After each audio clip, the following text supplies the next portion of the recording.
ఉన్నారు. దయచేసి కూర్చోండి. దయచేసి ఇక్కడ ఉన్న కుర్చీలో కూర్చోండి.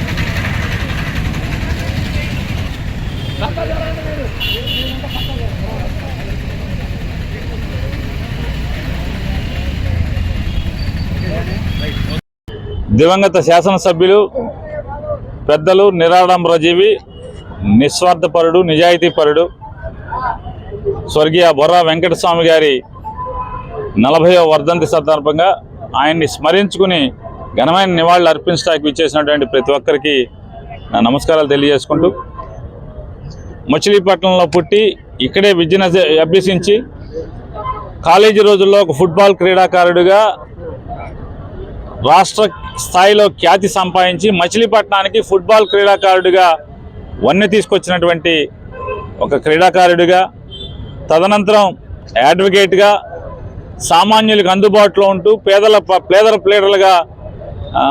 పక్షపాతిగా, పేదల న్యాయవాదిగా పేరు సంపాదించి అనంతరం ఎన్టీ రామారావు గారు తెలుగుదేశం పార్టీ స్థాపించిన తర్వాత 1983వ సంవత్సరంలో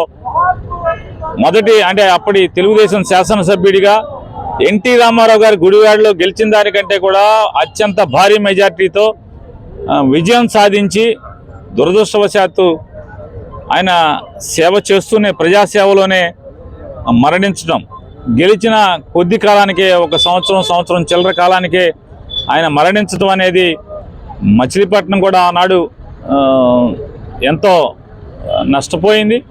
అలాగే రాజకీయాల్లో ఆదర్శప్రాయుడు, అత్యంత నిరాడంబరంగా నిజాయితీగా ఆయన బతికినన్నాళ్ళు కూడా ఒక రాజకీయ నాయకుడిగా, ఒక శాసనసభ్యుడిగా ఆయన జీవించిన విధానం ఇవాళ ఎంతోమందికి స్ఫూర్తిదాయకం.